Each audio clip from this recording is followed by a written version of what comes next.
अगर आप इतिहास नहीं जानते तो आप कुछ भी नहीं जानते। आप वो एक पत्ता है जो नहीं जानता कि वो एक वृक्ष का हिस्सा है।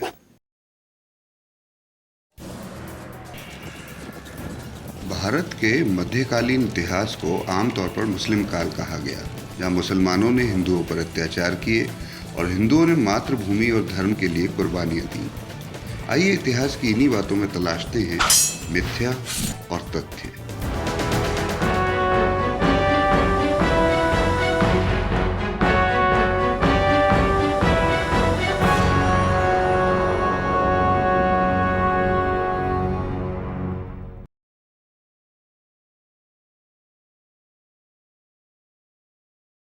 ये मुस्लिम शासनकाल उसको जेम्स मिल ने सबसे पहले कहा था 1817 में। उसने इस पीरियड का विभाजन 3 तरह से किया था: हिंदू शासन, मुस्लिम शासन और ब्रिटिश शासन। उसके पहले इसको हिंदू शासन, मुस्लिम शासन वगैरह की संज्ञा नहीं दी जाती थी। You find religious identities which are extremely porous in the Middle Ages. You find Hindu rulers taking on Muslim forms, you find Muslim rulers taking on Hindu forms, and vice versa. There's this enormously syncretic culture. This begins to harden in the late 19th century, and you get these firm divisions establishing themselves of Hindus on one side, Muslims on the other, partly under British tutelage. It's a British policy that you consciously or subconsciously divide and rule. That you create a historiography that sees Hindu and Muslim constantly each other's throat, and that provides a justification for British intervention. So you get this impression of this very violent history, and the British coming as saviors and making peace among these two warring children who can't rule themselves. Head of the state है, उसके धर्म से राज्य कौन rule कर रहा है ये तय नहीं होता। तय होता है कि राज्य की पॉलिसीज क्या हैं। डेमोक्रेसी के फेज में तो यह है कि जिसको जनता ने चुना उसने रूल किया। तो अभी कहना बड़ा मुश्किल है कि मनमोहन सिंह हैं तो क्या सिख रूल कर रहे हैं। तो आखिरकार ये मुस्लिम शासक थे कैसे? क्या थी इनकी शासन प्रणाली? दिल्ली सल्तनत के सुल्तानों में हर तरह के सुल्तान थे। कई काफ़ी कट्टर सुल्तान थे, जैसे फ़िरोज़ शाह तुगलक के बारे में कहा जाता है। कई ऐसे सुल्तान थे मोहम्मद तुगलक के बारे में कि जिसको धर्म से बहुत ज़्यादा लगाव नहीं था। सबसे ख़ास बात अगर आप देखें पूरे मध्यकाल में कि शासकों ने राजस्व का जो अपनी पॉलिसीज़ हैं उसको बिल्कुल नहीं बदला। मैं इल्तुतमिश का जैसे उदाहरण दूँ, इल्तुतमिश से पूछा गया मुस्लिम्स को कैसा यहाँ व्यवहार करना चाहिए आम जनता से, तो उनके जो धार्मिक वर्ग था उसने कहा कि सख्ती करनी चाहिए। इल्तुतमिश ने उसको मजाक उड़ाया। इल्तुतमिश ने कहा कि हम लोग आटे में नमक की तरह हैं और हम किसी भी तरह से जो मेन हमारा शासन का फॉर्म है, जो शासन है, सत्ता है, वो तो यहीं की जनता है सारी। तो इसलिए हम इस तरह की कोई भी पॉलिसी गलत होगी। मध्यकाल में शरीयत उन पर लागू होती थी। एक तो जो मुसलमान थे उन पर शरीयत लागू होती थी, और दूसरे जो क्रिमिनल जस्टिस था उस पर तो शरीयत लागू होती थी। लेकिन जो सिविल लॉ था उसमें हिंदुओं का अपना सिविल लॉ था, सिखों का अपना था, जैनों का अपना था, हर एक का अपना था। अलाउद्दीन खिलजी, उन्होंने एक अपने मुल्ला से पूछा कि मैं ये जो करता हूँ वो शरीयत के अनुसार है या नहीं है। उसने कहा नहीं है। मैं ये जो करता हूँ शरीयत के मुताबिक है कि नहीं है। उनका नहीं है। फिर आखिर में झुंझला के अलाउद्दीन खिलजी ने कहा मैं जो करता हूँ वो ये सोच कर करता हूँ कि इसका राज्य को इससे फ़ायदा होगा या नहीं होगा। अगर ये शरीयत के अनुसार है तो ठीक है, नहीं अनुसार है तो मुझे इसकी कोई परवाह नहीं। ये उन्होंने जवाब दिया है। You know, different rulers behave in different ways at different times. Aurangzeb, who is a Puritan, who dislikes music, who dislikes the cult of the saints, and who doesn't like painting and music and festivals. 2 generations later, you have Muhammad Shah Rangila, who loves all these things. Mughal वैसे भी इन पर इस्लाम बहुत हावी नहीं था। वो अपने आप को अपनी प्रजा का पिता मानते थे। सिर्फ मुस्लिम प्रजा का नहीं, पूरी प्रजा का पिता मानते थे।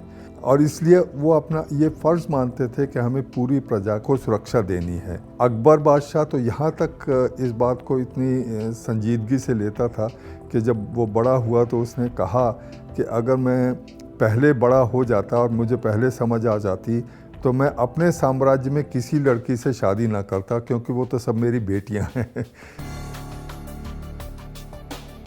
औरंगजेब में कट्टरता थी। हालांकि औरंगजेब के ज़माने में मनसबदारों में सबसे ज़्यादा हिंदुओं की संख्या थी।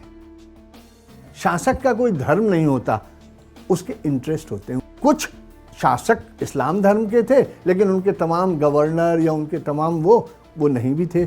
मुग़ल जब शासन कर रहे थे उस काल में भी, और उससे पहले तुर्कों का जब शासन की एरिया थे उनमें भी आप देखें तो कोई भी ऐसा नहीं था कि जिसका राज्य छीन लिया और उसमें कोई मुसलमान बिठा दिया।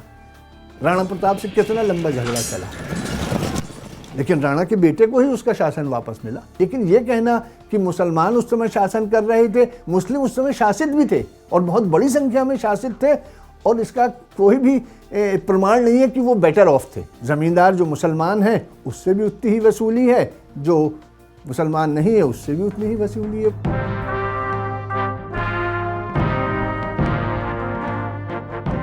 धर्म दिल्ली सल्तनत और मुगलों के शासन का शायद एक प्रमुख हिस्सा ना रहा हो, लेकिन हम ये भी जानते हैं कि हिंदू राजाओं और मुस्लिम बादशाहों के बीच कई युद्ध हुए।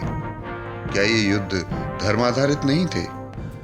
Babur, if you look again at the small print of his reasoning and his methodology, which is contained very clearly in his Baburnama, he is a young prince. He wants to seize a kingdom, and he, with a bunch of companions, are down and out for many years, and then they make this great attempt on the Lodis. So they're not attacking, Hindu India. Babur is coming into a complicated patchwork of Indian polities, most of which in the north are already ruled by Muslims. As soon as you look at the complexity of the reality of history, the simplistic interpretation of Hindu against Muslim soon breaks down.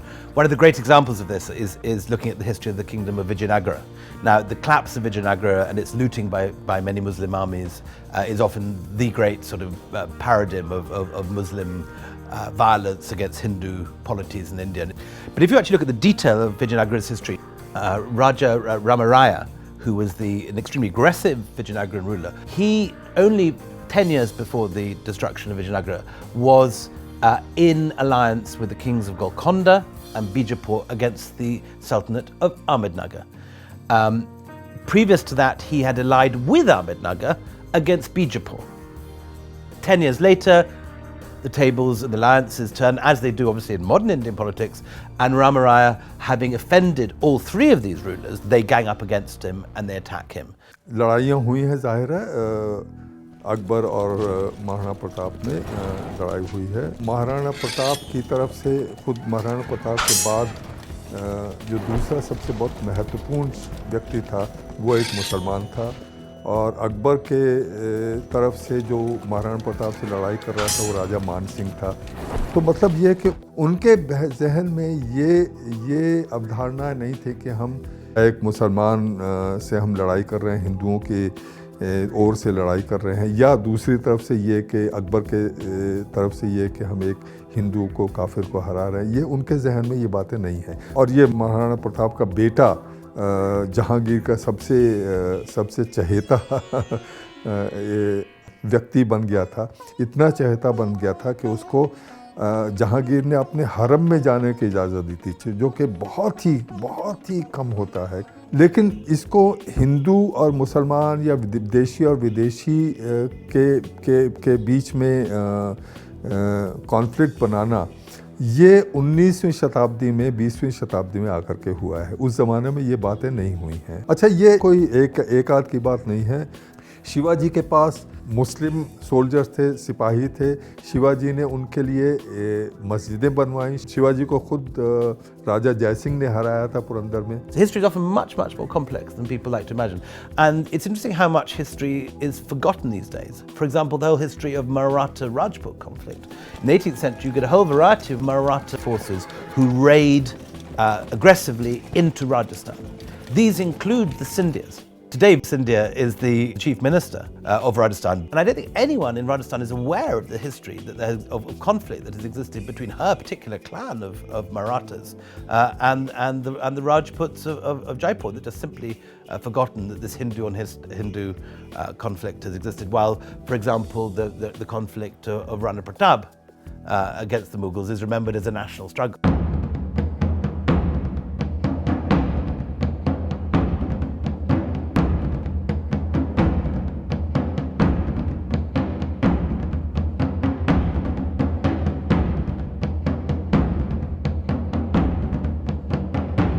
India, throughout the Middle Ages, has a whole variety of different polities rising and falling.